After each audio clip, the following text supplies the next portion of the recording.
A very good morning, class 11th. Uh, we are going to start a new phylum today, and the name of our phylum is Arthropoda. Arthropoda is known as largest phylum of kingdom Animalia. Till now, we are finished with sponges, then our cnidarians and platyhelminthes, ctenophora, aschelminthes, and your annelida. And today we will discuss phylum Arthropoda with the maximum number of species. That is why phylum is known as the largest of kingdom Animalia. Arthropoda. It is very simple meaning of arthropoda is jointed appendages. Any extension or growth from the body who has joints in it, like their legs, wings, or sometimes even in their mouth parts, they have joints, and they have exoskeleton which is made up of chitin. That is second characteristic features. One is they have jointed appendages. They have joints in their appendages, and second feature is they have exoskeleton, and their exoskeleton is made of chitin material. What is chitin? Chitin is usually soft homopolysaccharide which includes N-acetyl glucosamine. Many N-acetyl glucosamine joins to form chitin, but here chitin is deposited with calcium salts, which makes this chitin very hard. So chitin here in arthropoda, it is present in pieces, and each piece of chitin is known as sclerite. If we draw the layers, exoskeleton layers, then here it is dorsal layer which is known as sternum, their ventral layer, it is known as sternum, and lateral layers are known as pleura. So as you can see, these red layers on the lateral sides, these are known as pleura, and they are connected with a membrane. So their connection is known as arthropodial membrane. So they are present in pieces. Chitin, their exoskeleton material, it is present in pieces. So our dorsal layer is sternum, ventral layer is sternum, and lateral layers, they are known as pleura, and they are connected with arthropodial membrane. So whole body is divided into three parts: head, thorax, and abdomen, which is covered by chitinous exoskeleton. If we talk about their just general characteristics, which are very much similar to annelids also, they are again bilaterally symmetrical, triploblastic in nature, right? And if we talk about their cavity, they are coelomates and known as hemocoelomates. Why they are known as hemocoelomates? Because they are having hemolymph. Body is segmented, and definitely level of organization here is advanced one, that is organ system. So these were general characteristics. Now we will add on few special characteristics of this phylum. In annelids, we talked about two muscles. Can you recall those two muscles? Longitudinal and circular muscles. And speciality of these muscles, they are involuntary muscles. They are not under our control. But first animals or first phylum which has voluntary muscles, that is our arthropoda. poda. So it means in arthropoda we have included a new feature, that is they are having voluntary muscles. Let us talk about their more features with the system. First is digestive system, definitely very well developed, but because it has lots of different kinds of species are present in this phylum, so different types of mouth parts are there because of the different types of food habits. If like in cockroaches, chewing type of mouth part is there, then piercing type or sucking type is observed in mosquitoes. So CC, that is C for chewing, C for cockroach, and PM, P for piercing type, that is observed in your mosquitoes. Then sponging type, which is includes your liquid form, sponging type is observed in house fly. It is observed in housefly. So different mouth parts because of different food habits. Chewing type, it is specialty of cockroaches.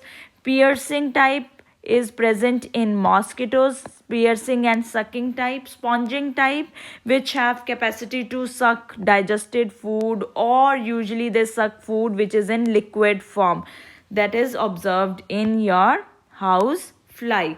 Body is segmented, cavity is coelom, hemocoelomates, and organ system level of organization. Second system is excretory system.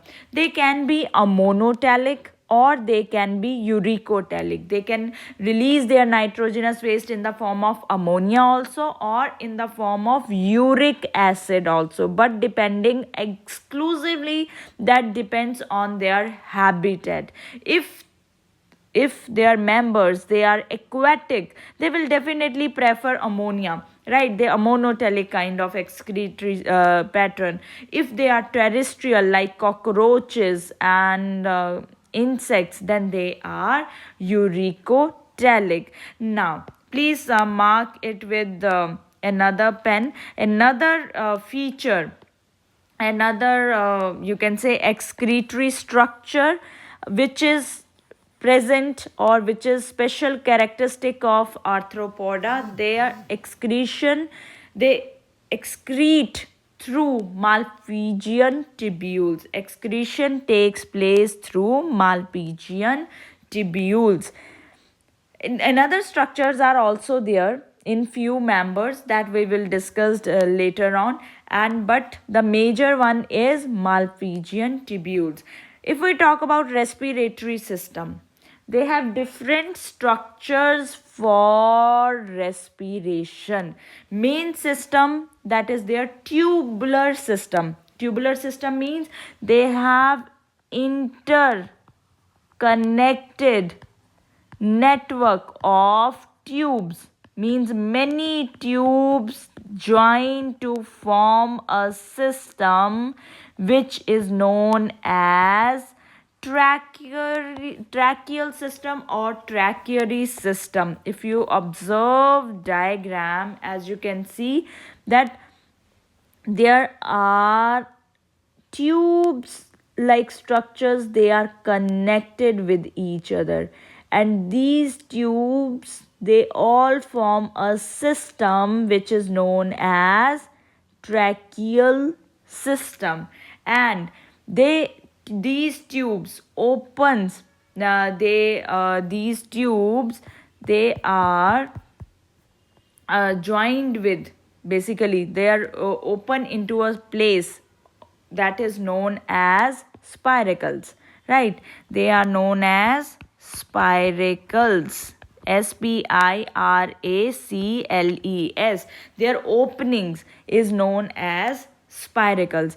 Interconnecting tubes, because there is a bunch of tubes, they reach to different body parts. So main system which for respiration is tracheary system or tracheal system, which opens into a place, and those openings are known as spiracles. Now, there can be gills in few members, like those especially which are aquatic. In prawns, they have gills. Then king crabs.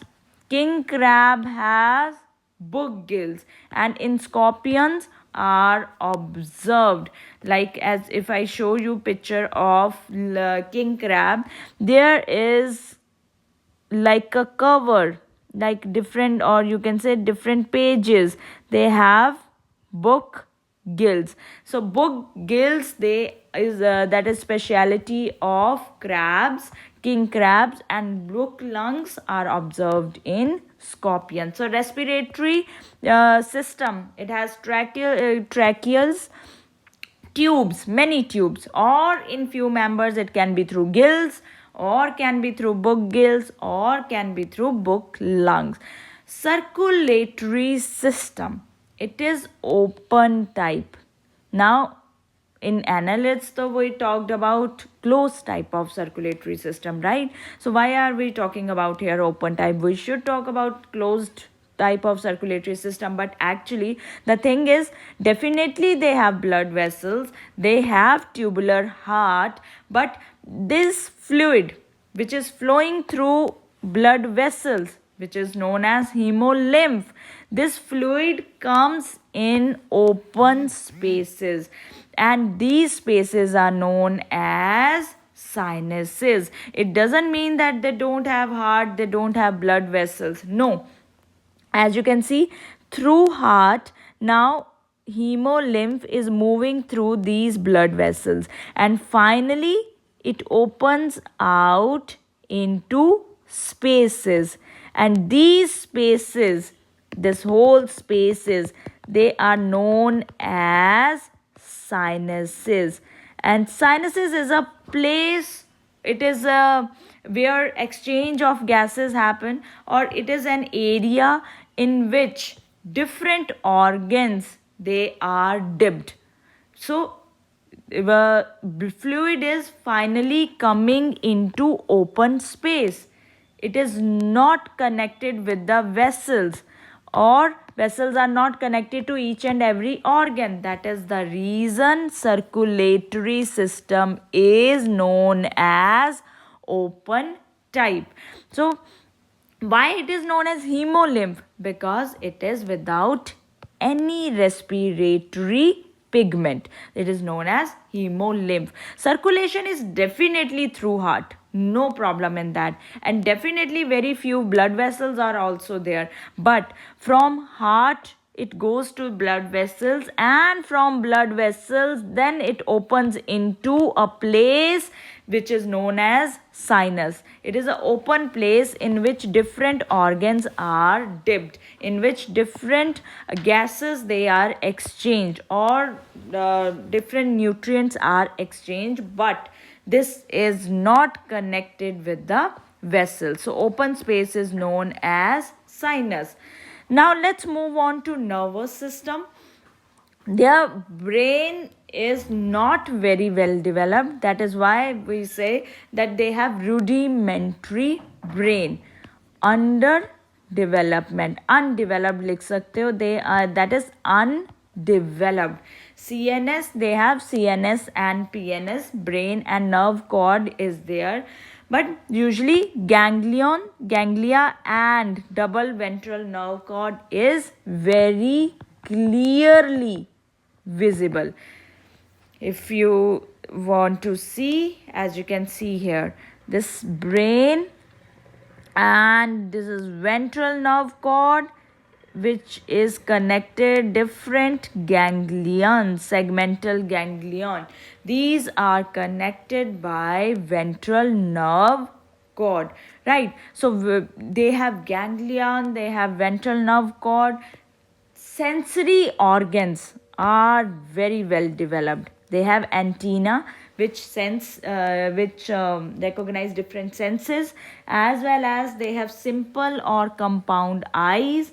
Then one more characteristic feature, they have balancing organ, and that is known as statocyst. Their balancing organs is very well developed in arthropoda, which is known as statocyst. Last system is reproductive system.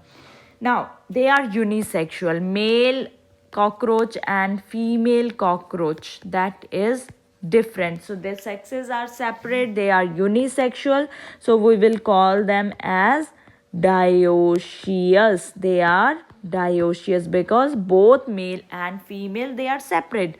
Fertilization can be internal or external. Development can be direct or indirect. That is about their system. After that, there are few more interesting facts which you need to understand because of for your NEET examination. We said that the major structure which plays role in excretion, that is Malpighian tubules, right? But they have other structures also. In few members, there is storage structure, like urate cells are visible. What are these urate cells? These cells, they keep collecting uric acid or other nitrogenous waste. Now when they keep collecting nitrogenous waste, they are fully loaded finally with the nitrogenous waste, and once they are fully loaded, they come and attach on the exoskeleton pieces, right? Dorsal piece as well as ventral piece and few on the lateral sides, they attach on these exoskeleton pieces. Now this exoskeleton, we said it is made up of chitin, but it is hard because of calcium. So once this exoskeleton become older, it die and new one is secreted, and once it dies, it is removed. So with the removal of this exoskeleton, urate cells are also removed, and urate cells, they are loaded with nitrogenous waste. So nitrogen waste is also discarded with these cells. So this is speciality of this arthropoda group. In spite of these Malpighian tubules and urate cells, prawn, it has green glands or known as antennary glands for excretion. These are known as antennary glands because of their place. Their openings are just below antenna. So they, in prawn, green glands, they play role in excretion. Now arthropoda is largest phylum, right? So that is the reason it is further classified into 7 classes depending on number of appendages, means number of legs, number of wings, depending on that, as well as mode of excretion. They have 7 classes: Onychophora, Arachnida, Crustacea, Chilopoda, Insecta, Diplopoda, Merostomata. Onychophora, their example is Peripatus. Peripatus are those organisms which are nocturnal, which are terrestrial, and they are mostly found in moist places. Arachnida, they have spiders. Crustaceans, they include prawns. Chilopoda, centipedes. Insecta, cockroaches. Diplopoda, millipedes, and Meristomata, king crab. Now how to remember all this? That is again a big trouble and big confusion. So there is a very funny mnemonic for that, every one of you must have seen that serial, that is CID. So here you can learn these classes in a very interesting way. O Onychophora, A Amir, C Chand, O Amir Chand, CID में फिर से देखो, ओनाइकोफोरा, ओ अमीर चंद, CID में, प्रद्युमन से, पंगा, छी छी, मार खाएगा. Right? So ओनिकोफोरा, अरेक्निडा, ओ Amir Chand, crustacea, CID chilopoda, insecta, diplopoda, में मेरिमीरोस्टोमेटा, प्रद्युमन, पेरिपेटस, से, स्पाइडर्स, पंगा, प्रॉन्स, छी 2 times, centipedes and cockroaches, मार खाएगा, millipedes, king crab. So this mnemonic will definitely help you to solve your many objective questions from these 7 classes. So you can learn examples as well as classes with this mnemonic. Economically useful insects of this group like silkworm, which is bombyx, then honeybee, apis, then they have many vectors, they are also included in this phylum. Anopheles, Culex, Aedes mosquito, these are vectors. Then there is one very important gregarious pest which is known as locusta, which feed on plants. Then living fossil, which is also member of this phylum Arthropoda, that is Limulus, king crab. So these are some useful insects or very common examples of insects: silkworm, honeybee, mosquitoes, locusta, living fossil. These examples you can keep in mind when you are reading about this phylum. So this is a silkworm from which we get silk. This is very common pest on the plant, that is locusta. Locust belongs to arthropoda. Then our king crab, which is having book gills. Then honeybee. So basic characteristic of arthropoda, as you can see, these we were talking about jointed appendages, as well as they have segmented body, and their skeleton, exoskeleton, that is very special, which is chitinous in nature. It is made up of chitin material. So this is all about our largest phylum, which is Arthropoda, and tomorrow we will discuss another second largest phylum, which is known as